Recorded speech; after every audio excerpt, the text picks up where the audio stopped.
Sir concept है। Sanctions के होते हुए सर कैसे पॉसिबल हो हाँ, रहा है ये? मैं आ रहा हूँ उस पर। देखिए सैंक्शंस ने क्या किया है, सैंक्शंस ने रशिया को आइसोलेट किया है, सैंक्शंस ने ईरान को आइसोलेट किया है, सैंक्शंस का कुछ कुछ हल्का फुल्का असर इंडियन बिजनेसेस पे भी आ रहा है, क्योंकि हमारी डिपेंडेंस जो वहां पे थी, कुछ सेल्स पे, कुछ स्पेयर्स पे, कुछ वही ना कोई चीज वो कहीं ना कहीं जाके हिट हो रही है, ये मानने की बात है।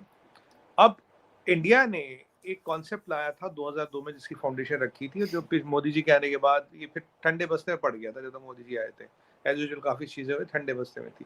INSSTC, INSSTC है international north south transport corridor.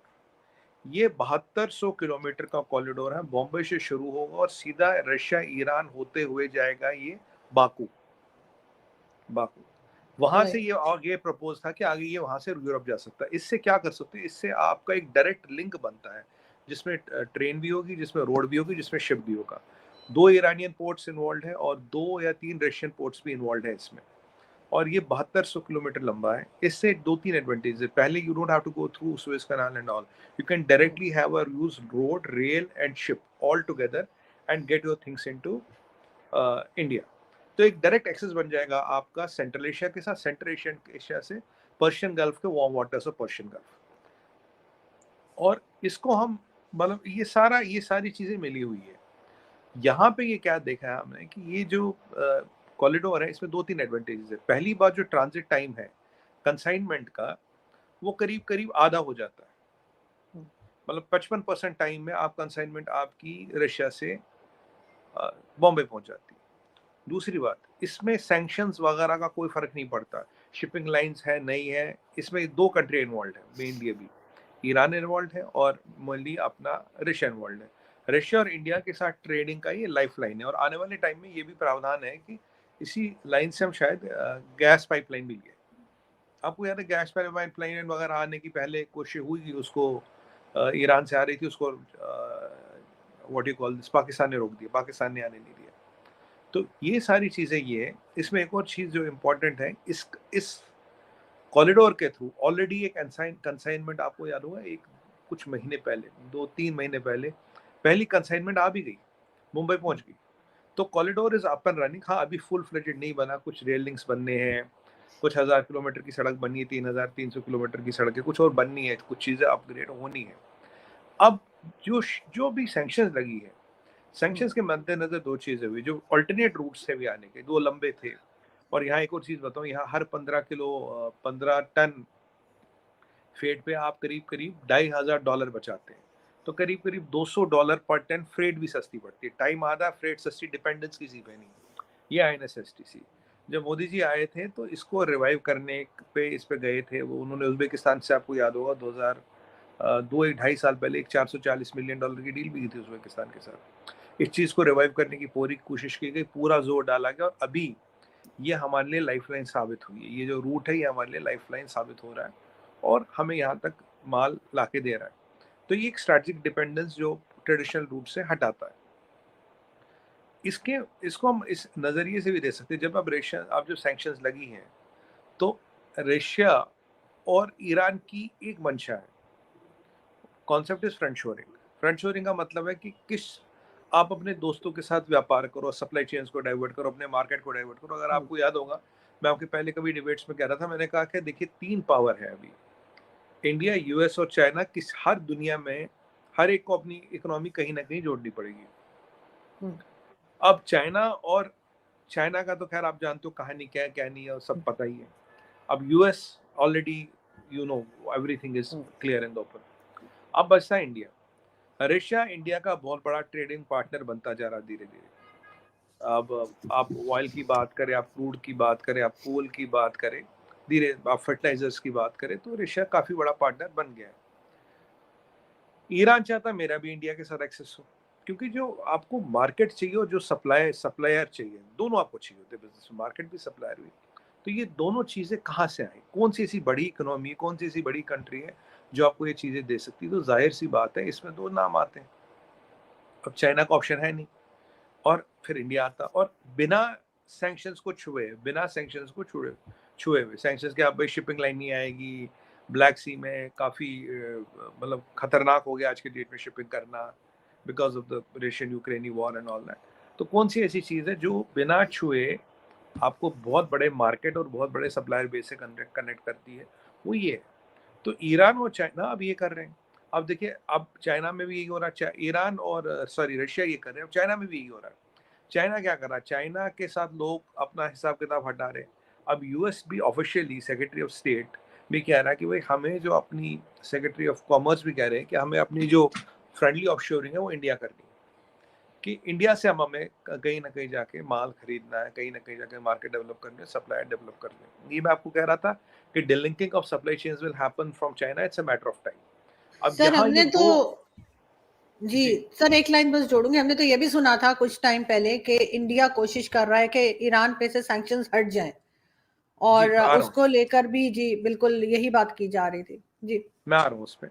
देखिए, ये दो चीजें हैं। तो अब अमेरिका का ये स्टेटमेंट आना, रशिया की कोशिश, ईरान की कोशिश, तो एक भारत के कहीं ना कहीं स्टैचर को ये बढ़ाती है, भारत के पोजीशनिंग को ये ग्लोबली बढ़ाती है। जो मैं हमेशा लॉजिक देता था, there are three powers you have to align, वो आप देखिए वो प्रैक्टिकली होता आपको नजर आ रहा है। दूसरी बात इसमें ये है कि इसमें एक इम्पॉर्टेंट एस्पेक्ट ये भी है कि भारत ने अपने लेवल पे कुछ ना कुछ कहीं ना कहीं कोशिश की ईरान पे सैंक्शन थोड़ी कम हो जाए, क्योंकि ईरान की दिक्कत क्या, ईरान बेचना चाहता तेल, ईरान को दिया चाइना ने धोखा, 50 बिलियन या 500 बिलियन की एक डील की है और तेल लिया नहीं, तेल ले रहा चाइना ईरान से।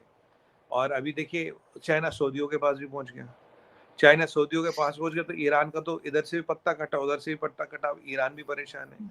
ईरान भी अब ना पाकिस्तान पे सट्टा लगा रहा, ना चाइना पे सट्टा लगा रहा। ईरान समझ गया पाकिस्तान से कुछ होगा नहीं, वैसे अपने शिया टमाटर फोड़ दिए, और चाइना से सट्टा लगा के कुछ होगा नहीं, चाइना के कॉन्ट्रैक्ट्स की कोई वैल्यू नहीं, टॉयलेट पेपर है। अब ईरान और रशिया के लिए, दोनों के लिए मार्केट बन रहा है इंडिया, सप्लाइंग के लिए, फ्रेंडली शोरिंग जिसे कहते हैं। यूनाइटेड स्टेट्स के लिए भी बन रहा है इंडिया, अफ्रीका के लिए भी इंडिया बन रहा है, साउथ अमेरिकन कंट्रीज के लिए भी इंडिया बन रहा है। तो इंडिया एक इंपॉर्टेंट बिजनेस और जियोपॉलिटिकल हब बन रहा है। This is a testimony to this fact. और अगर आप देखें, हमने इसी इनिशिएटिव में हमने ये छाभार पोर्ट भी डेवलप किया। अब छाभार पोर्ट की विशेषता क्या है ईरान में, क्योंकि Chabahar port is very important in the whole game. Chabahar port की विशेषता, छाभार पहले तो आपके ग्वादर को काउंटर बैलेंस करता है कि बहुत आसपास है दोनों। ग्वादर चालू नहीं हुआ, छाभार चालू है। छाभार की कैपेसिटी है 1.2 मिलियन टन ऑफ कार्गो, और यानी कि मोटा मोटा मैं बात करूं 80,000 कंटेनर। ग्वादर चालू नहीं हुआ। और अभी आपने देखो सर्बानंद सोनोवाल जी जो हमारे शिपिंग मिनिस्टर नए हैं, जैसे बने तो वैसे वो ग्वादर गए तो वहाँ जो ऑलरेडी ग्वादर को पिछले 2.5 साल से इंडियन कंपनी ऑपरेट कर रही है, वहाँ उन्होंने जो क्रेन्स है, जो कैपेसिटी है ग्वादर की, वो डबल करवाने के लिए हम ऑलरेडी पैसा लगा रहे हैं, उस पर टाइम लगा रहे हैं। और अभी जो अफगानिस्तान में जो वीट गया था वो ग्वादर के थ्रू गया था, क्योंकि आपने अलाउड नहीं किया तो हमने छाभार के थ्रू भेज दिया। ग्वादर तो आपका बना नहीं बना, क्या हुआ पता नहीं। और यहाँ मैं पे भी यही सोच रही थी, आप ग्वादर पहुंचे तो मैंने कहा नहीं नहीं नहीं नहीं, कि वो मिस्टेक, छाभार, गवादर छाभार क्यों के कह थ्रू रहे हैं, हमने, ठीक। बिल्कुल वो स्लिप ऑफ टंग थी, तो वो हम्म छाभार के थ्रू गया। तो छाभार की हम कैपेसिटी बढ़ा रहे हैं, छाभार में हमने नई क्रेनें लगाई, छाभार में हमारी इन्वेस्टमेंट। और छाभार एक ही पोर्ट है जो अंडर यूएस सैंक्शन नहीं आता। ईरान के 4 बड़े पोर्ट है, सब पे यूएस सैंक्शन है। ईरान भी ये चाहता है कि छाभार सैंक्शन से बाहर रहे, बिकॉज ये वेंटिलेटर है ईरान के लिए। जितना भी थोड़ा बिजनेस अभी वो कर लेते हैं, यहीं से कर लेते हैं। इस पे सैंक्शन क्यों नहीं है? क्योंकि ये पोर्ट इंडिया चलाता है, इंडिया को मतलब owned, operated and run in a way, I can say, for in within the lease period of time, with the terms and conditions we have with Iran. Iran को इससे revenue भी अच्छा खासा मिलता है। तो ईरान के फायदे में है छाभार भारत चलाए, और जब तक भारत छाभार चला रहा है, ईरान उस पर सैंक्शन नहीं है।